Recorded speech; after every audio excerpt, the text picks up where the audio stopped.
بے نمازی انسان کل قیامت کے دن اللہ رب العالمین سے اس حال میں ملے گا کہ اللہ اس پر غضبناک ہوگا۔ سن لیجئے، اللہ اس پر غصے سے ہوگا، غصے کی حالت میں ایسے لوگوں سے اللہ رب العالمین بات کرے گا۔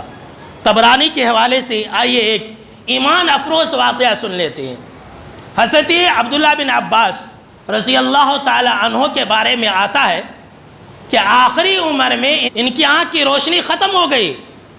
جو طبیب تھے اس زمانے میں، اس زمانے کے جو آئی اسپیشلسٹ تھے، انہوں نے کہا آپ کی آنکھ کی روشنی آ سکتی ہے لیکن کچھ دن آپ کو نماز چھوڑنی پڑے گی۔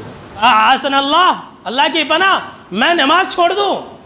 نماز چھوڑنے سے اچھا ہے کہ میں اپنی آنکھ کو ضائع اور برباد کر دوں۔ اللہ اکبر۔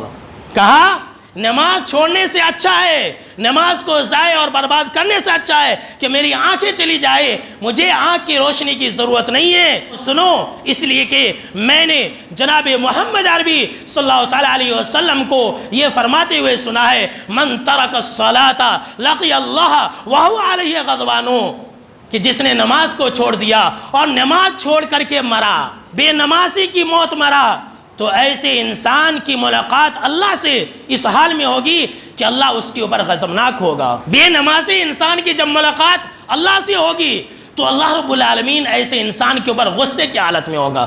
کس منہ سے ہم اللہ کے پاس جائیں گے میرے دوستو؟ کہ ہم 1 مہینہ کے نمازی تھے؟ اللہ بھی ایسے لوگوں سے ناراض ہوتا ہے۔ اللہ کے غصے کا بھی ایسا انسان شکار ہوتا ہے جو انسان بے نمازی ہوتا ہے۔ اور ایسے لوگ آپ صلی اللہ علیہ وسلم کی رحمت اور آپ صلی اللہ علیہ وسلم کی بخشش اور آپ صلی اللہ علیہ وسلم کی دعا سے بھی محروم ہے، اور ایسے لوگوں سے آپ صلی اللہ علیہ وسلم بھی ناراض ہے۔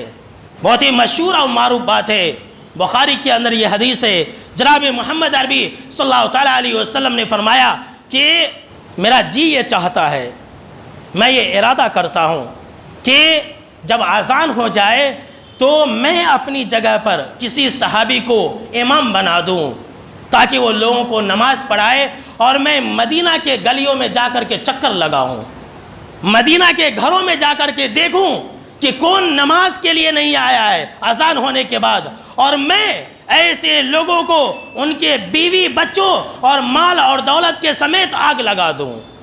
اللہ اکبر کبیرہ۔ سنیے، رحمت للعالمین کا فرمان سنیے، جو تمام کائنات کے لیے رحمت بنا کر کے بھیجے گئے تھے، اتنے رحم دل انسان کیا کہہ رہے ہیں کہ جو نماز کو نہ آئے، جی یہ چاہتا ہے کہ میں ایسے لوگوں کے گھر کو آگ لگا دوں۔ کتنا سخت جملہ دیکھ لیجئے۔ یہاں اذان ہوتی ہے، ہم اور آپ نماز کو نہیں آتے۔ کیا بھائی نماز صرف رمضان کے مہینے میں فرض تھا؟ اللہ بھی ایسے لوگوں سے ناراض، اور ایسے لوگ آپ صلی اللہ علیہ وسلم کی نظر میں بھی برے ہیں۔